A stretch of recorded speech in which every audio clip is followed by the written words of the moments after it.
back to another edition of the Horror Debate. I am Jeff Rowdy J. Kieran, alongside me, the man Michael Mandy. And this week we are going to be debating the merits of Night of the Creeps from 1986, directed by Fred Decker.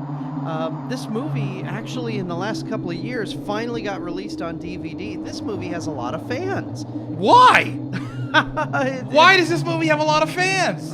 It's got freaking Rusty in it from European Vacation. Are you kidding me? The first thing I said when I saw him is I said, I look like, or I feel like an idiot because of the stupid hat you made me wear, right? And I mean, I couldn't believe it was him. Because it's got Tom freaking Atkins in it. Oh, That's yeah. why. Smoking and drinking as usual. Yeah, Tom Atkins is in this Per movie. the norm. Yeah, oh my goodness, man. Well, you pop this thing in, the first thing I saw was like naked midget aliens running around with laser guns. Yeah, that threw me for a loop. This is a problem, Mike. Okay, yeah, I will admit, this is one of these movies, these 80s horror movies, that I didn't see the first time around, and I didn't see on video either. Didn't miss much. And so then all of a sudden, the last couple of years, there's been a lot of talk about this movie. Yeah. And people saying, oh my God, why isn't it on DVD? And why isn't it on DVD? So finally, there's petitions out there to put this on DVD. So, and this movie has been filmed, or has been shown at movie festivals and things like that, and people go nuts over this. And of course Tom Atkins, so I'm thinking, okay, it's got to be good. Well, so it finally came out on DVD, and I said, Jeff, we got to watch this movie. And the first thing we see are a bunch of naked aliens. But you told me, you said, hey, I'm thinking that maybe Slither isn't so original anymore. Right, when I saw because this flick has got like kind of the same deal going on. Yeah, it's Slither. And it did. And I was like, wow. Yeah, slugs coming out of people, going in other people's orifices. Yeah. I mean, I was just waiting for a chick to get it. I was waiting. I was just waiting, but it didn't happen. Not in this flick, anyway. No. But, for 1986, I didn't think it was done all that badly. It was just kind of goofy. Hey, you laughed at some part. I think it was meant to have one foot in camp. Yeah, of course. And you actually were entertained. Come on. Yeah, I did laugh. There was a couple things I laughed at in this flick. Yeah, okay. I mean, I think the alien thing should have been totally just snipped and removed. Yes. It had nothing, to explain how the aliens got there, all they should have just shown was a spaceship flying by, and the one subtitle, don't let it get off the ship, and all of a sudden you see the vial spiraling towards Earth. Yep. Boom. That's how the movie should have started. That's it. And then the ending of the movie should have just ended with the scene at the graveyard. Yeah. Boom. And you don't need the spaceship coming back and doing the searches for stuff. So that just it doesn't belong in the movie. I gotta tell you, there was some just great funny parts in this flick. Like Rusty and his sidekick, that was crippled, right? Right. I mean, being called what do you call him? Spanky. Spanky and Alfalfa, right? And then the janitor sitting there screaming like a banshee. Yeah, that's funny. Tom Atkins telling these two kids, you guys were seen and running, screaming like banshees. So there you are, running from there. What were you running from? Screaming like banshees. Screaming like banshees. Yeah, that was funny. There was some good stuff, but you can't take this serious. You sit down and want to watch a serious flick. This is not the one to grab. No, this is tongue. This is like Slither meets that Rodney Dangerfield movie Back to School. Yeah, crush the two together, and you get this movie. But you had some decent gore. Yeah. You had a little bit of decent gore, like the head, splitting open on the one dude, or the guys, slugs coming out of his head. The guys that got smashed up in the bus, and the one guy, all you saw was his skull face with the eyes and stuff. You got the possessed cat, who's got like slugs coming out of it. It even had a possessed dog. It had a little. I think all animal abusers should meet this type of animal at some point in their life.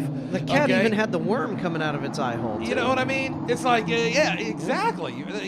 They beat the dog comes back possessed, bites their balls. That's what I'm thinking. It'd be perfect. So, but anyway, I got a kick out of it a little bit. You got a kick out of this I got a kick out of it. I think that, saying that it compares to Slither is kind of a misnomer. It's the same kind of idea, but it's taken in a whole different direction. I mean, Slither had a little bit of camp in it, but this was literally. Yes, this had a lot more camp. Yeah, I said, Back to School. Yeah, absolutely.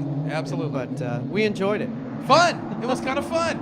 90 minutes, and I wasn't bored.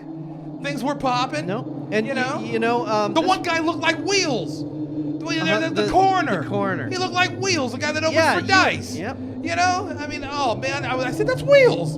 Even my wife thought it was Wheels. Even David Paymer has a brief cameo in David Paymer got bloody. Yeah. You know, I mean, how many times can you say that? Tom Atkins. What can you say about Tom? Yeah, he was good in this. Now it's funny. Much better in Season of the Witch. You know? I like Tom Atkins. I'm Yeah. sorry. But anyways, this was Fred Decker's first movie, and there was absolutely no budget whatsoever. I couldn't tell. This movie looked great, except for when all the slugs were like up against the wall. Yeah, that and was they, a and cheesy, they were like animated. Yeah, they were like shaking in unison and stuff. You know, Right. it didn't look right. That was the only bad special effect, really. I mean, yeah. It was low budget, but I thought they did pretty the well with bathroom what they scene had. was cool. Yeah. The bathroom scene, the guy's dropping a deuce, and he's got these things flying around underneath. He tries to. Hey, Striper rules. Striper rules inside the stall. You had to love that. You know? I mean, come on now. This was 86, you know. Yeah. But, you know, this was a comedy horror film. Did it entertain you? Yes, it did. Absolutely. Even one of the few that I can say that actually made me laugh and go, okay, I'm feeling it, you know? And then the brunette was cute. Yeah, she was very cute. Right? She was a cutie. And I don't think she ever would have gone out with Rusty. That's what made me realize that this is like a... Jill Whitlow. Yeah, good for her. You know, it's just like I'm watching going, she would never go out with Rusty. Come on, he wouldn't even approach her. He didn't approach her. He didn't approach her. He had to send his crippled buddy over to talk to her. Yeah. You know, what's up with that? But you gotta admit, that was pretty funny, the banter between the two of them. Yeah, that was that guy was funny. Yeah. He got quick-witted and funny, the cripple, you know? The two of them made a pretty good team. Absolutely. They acted like they actually liked each other, hung out. You believed most of these characters. Yeah. Okay, I say most because, the head fraternity guy from the others, the guy with the obvious bleach blonde hair. What was his name? Oh, it was not Brad. The Bradster. The Bradster. Okay. Oh yeah. He was obviously overacting, but he was supposed to be. He's supposed to be the preppy guy from. You gotta hate the Bradster. He was the Niedermeyer of this film. Exactly. You know, of course he had to overact and everything, so that's understandable because he was playing it 1 foot in camp. Yeah. You know, but. It's kind of funny though when he's already been zombified. He goes and sees her, and she doesn't even look at him because she's embarrassed and she wants to break up. So she just goes out and they sit on. Grabs his hand and sits down with him. And they're on the front, but she's still not looking at him, and he's behind her, and his jaw opens, and all these slugs just start going plop, plop, plop, and she doesn't even know. Yeah, and he's all green and everything. If she just would have looked up, we could have avoided a big mess. You know? But yeah, no, I hear you. That's a decent flick. It was an entertaining film. Decent flick. But get rid of all the aliens. Get rid of the aliens. Midget aliens with ray guns. I thought I was watching Feast. I thought I was watching Feast again with the midgets. Part. You know, I had a flashback. You know? All right, so what am I giving it? Is that what you're gonna ask me? Yeah. All right. Well, I'm gonna give it 3. Yes. You know why? Because I laughed. I was entertained. You entertained. It was funny. You know, I mean, there was some decent laughs. The story, who cares? I mean, come on now. This is about killer worms and zombies. Killer slugs, and yeah, exactly. So 3 stars for what it was. Especially considering that all the way now in 2010, we can sit there and look at it and go, that's pretty freaking funny. Yeah. You know. So hey. Yep. Yeah. 3-star film. You got it. I don't know why everyone goes nuts over this film. I have no idea. It's a cute little film, and if you want something light, go ahead. Yeah, she wasn't that hot. Who? The chick. You say you don't know why. You say you don't know why people like it so much. She wasn't that hot. I mean, come on. And you know what? One of the few horror scream people. She showed a little bit. Yeah. A little bit of skin. The obligatory breast shot. Well, you know what's funny is because she had her back to the camera, so you go, oh, she's gonna keep her back. She just teeth. But then all of a sudden, at the last second, she turned around. It was like, hello. Yeah. Wow. Yeah. You're right on. But, okay. So check it out. Check it out. Get a good laugh. Get the obligatory breast shot in there, and just you're good. Oh, and you gotta have a quick shower scene too. Oh it takes place in a sorority. In folks. the 80s in a sorority? Are you kidding me? You got it. That's it. 3 stars. Go check it out. I'm Michael Mandy. He's Rowdy Jeff. We'll talk to you next week at the Horror Debate.